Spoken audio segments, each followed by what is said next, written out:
मेरे कहानी channel Anshika voice Hindi में आपका स्वागत है। श्रीमती मेहता अपनी बालकनी में पड़े झूले पर बैठी अपने पति से अपनी बेटी के बारे में बात करती हुई कहती हैं, ये सब आपके प्यार का नतीजा है जो आज हम भुगतना पड़ रहा है।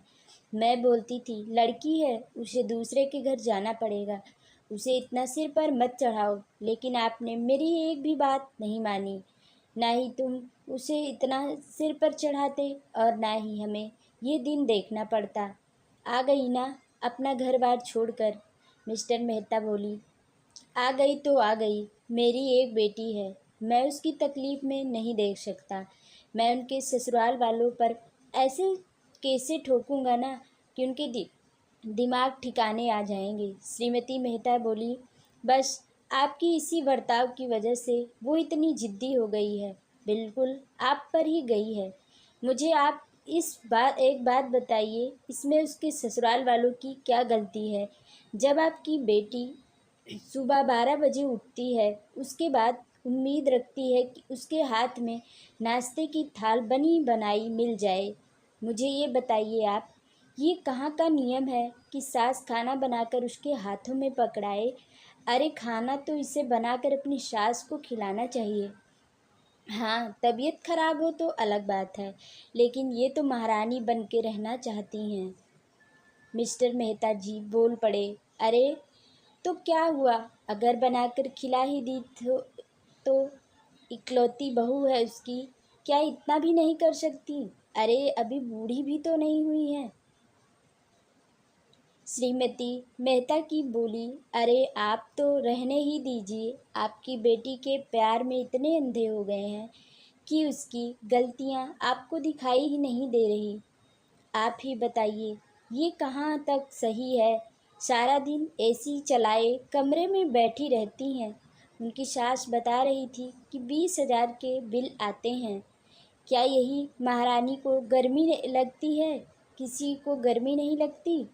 अरे ज़्यादा गर्मी लगे तो थोड़ी देर चलाकर फिर बंद कर दें। मिस्टर मेहता जी खड़े होकर बोले, अभी मैं दामाद जी से बात करता हूँ।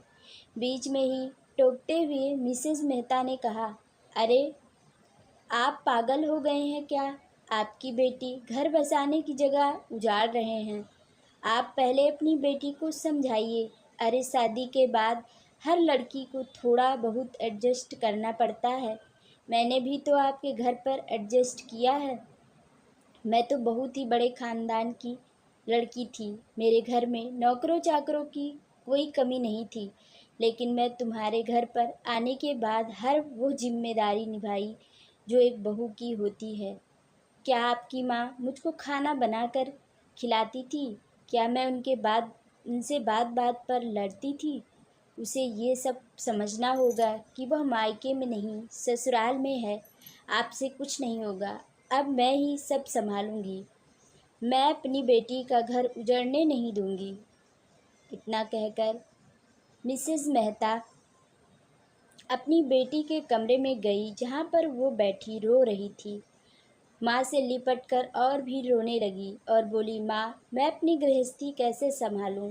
मेरे ससुराल वाले मुझे समझने की कोशिश ही नहीं करते, हर बात पर कमियां निकालते रहते हैं। मैं सबका ख्याल रखती तो हूँ माँ, मैं कहीं जाती हूँ तो सबके लिए सामान लेकर आती हूँ, लेकिन कोई एहसान नहीं मानता। मिसेज मेहता बोली, बेटा अगर तू अपने घर वालों के लिए कुछ सामान लेकर आती है, अपनी ननद के लिए, अपनी सास के लिए, तो इसमें एहसान मानने वाली क्या बात है? तू उस घर की बहू है, उस घर की एक सदस्य है, तो तेरा फर्ज बनता है कि तू सब के लिए कुछ करे। अब तू ही बता, मैं इस घर में काम करती हूँ ना, तो क्या मैं घर की नौकरानी हूँ? नहीं, ये मेरा फर्ज है कि मैं इस घर में सभी सदस्य का ख्याल रखूँ।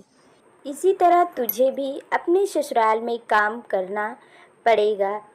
तेरी सास और ननद के साथ तेरा संबंध बदलना होगा। जब तू अपनी सास को माँ की तरह और ननद को बहन की तरह नहीं मानेगी, तब तक तुझे बुरे ही लगेंगे। बेटा तुम उनकी बातों को समझने की कोशिश कर, तेरी ज़िंदगी बहुत खुशहाल हो जाएगी। अगर तेरी सास कुछ बोलती है तो वो तेरे भले के लिए बोलती है, उसे अपने दिल पर मत लिया कर।